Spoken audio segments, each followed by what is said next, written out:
Saturday morning, I've just walked on the wheat to get a sample to test the moisture. I think it's pretty dry because I could walk on it really easily with it sinking into it. That tells me that it's ready. If anything, it could nearly be over dry.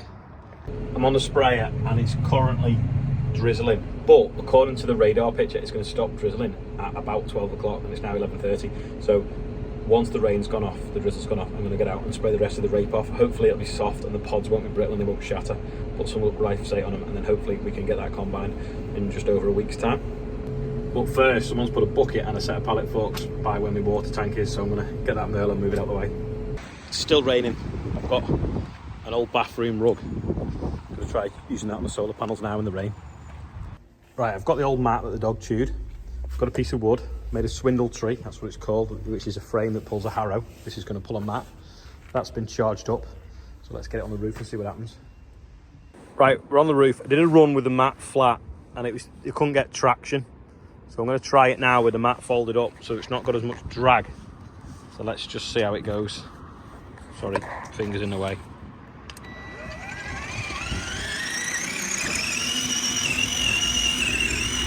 No, it's just too heavy.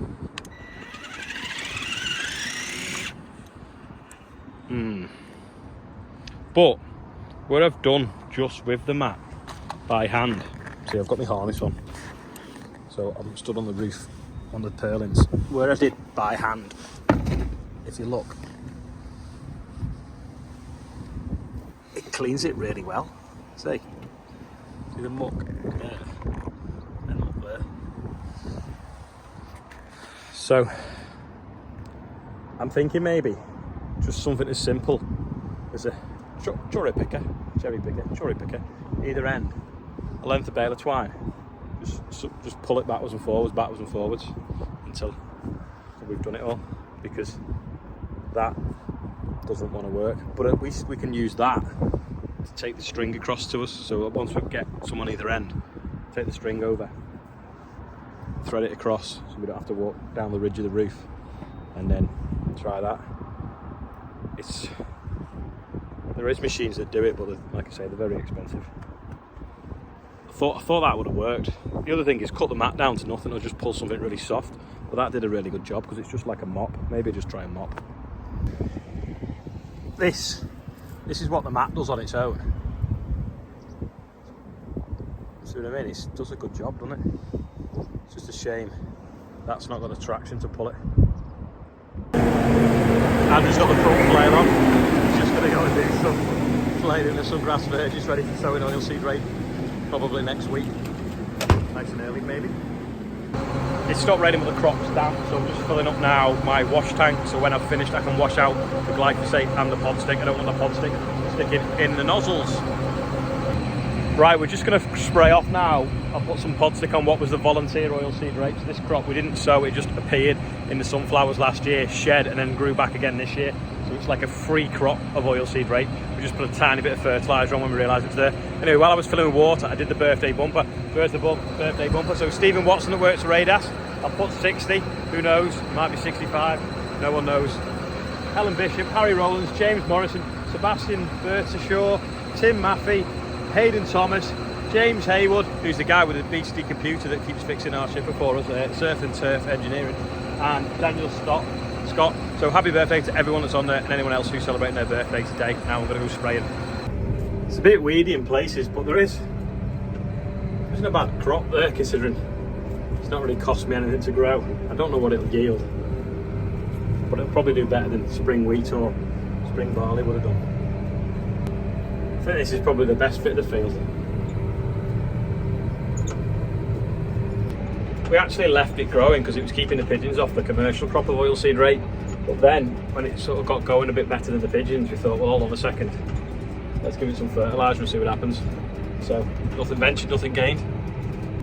You might not be able to see on the camera, but there is a bike there. So, I'm glad I found it with the sprayer, because if I'd have found it with a combine, it'd have gobbled it up and probably made a bit of a mess of it. It's actually the tyres are even up on it as well, which is a bit strange. It's been here a while because the mustard and some weeds have grown around the wheels.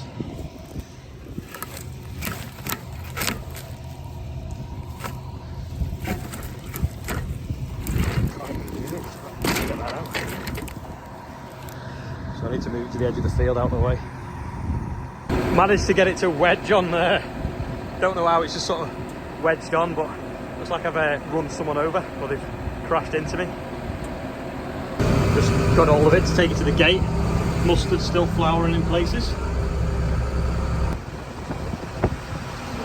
Just looked on eBay.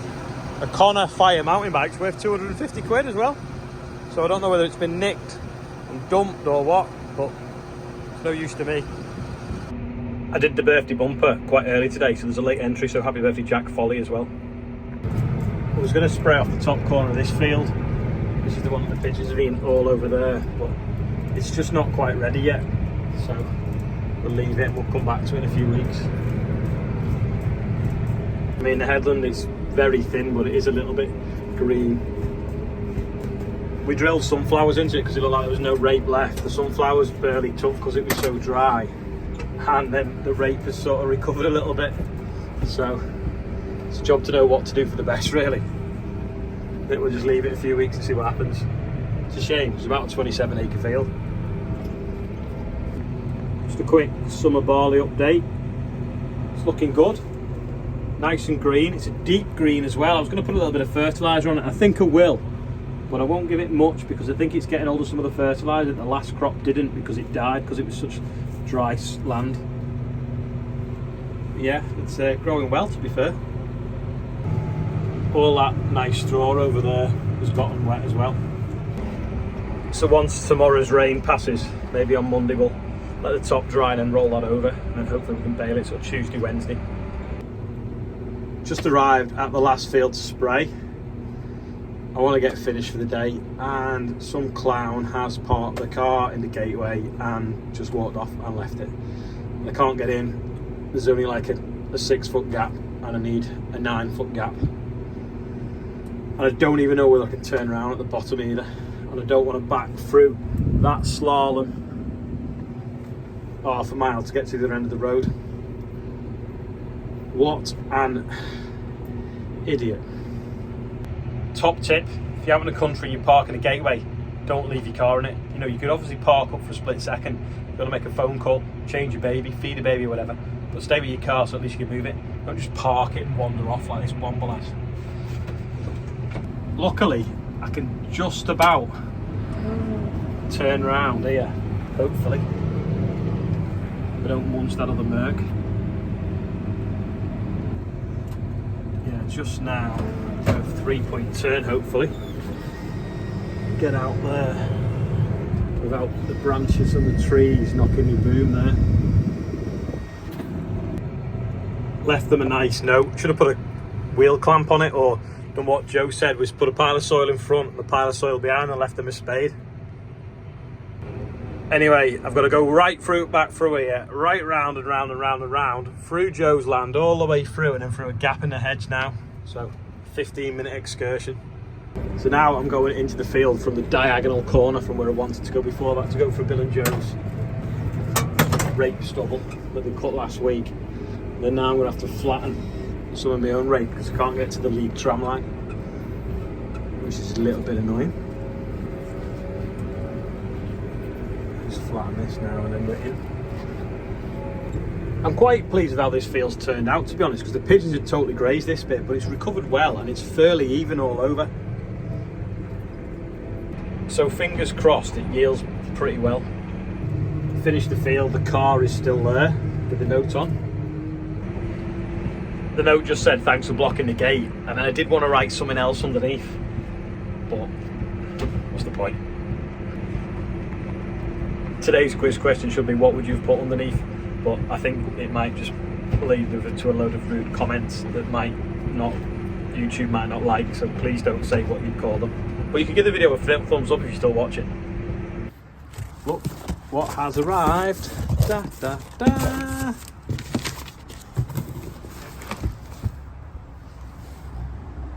Yeah, what do you think I should put them on anyway? I think the combine or the sprayer. Don't know. What do you reckon? Let me know in the comments. Got the Corvus out now. I'm going to go and get that bike before it gets moved into the field again and gets lost and gets combined up. So I'm going to go and get it on that now. Anyway, that's about it for today. I will see you all tomorrow. Thanks for watching, and like I say, if you made it this far, click subscribe, and also if you want to watch another video, it's up there. And if you want to subscribe, it's over there. I've not done that for ages. See you tomorrow.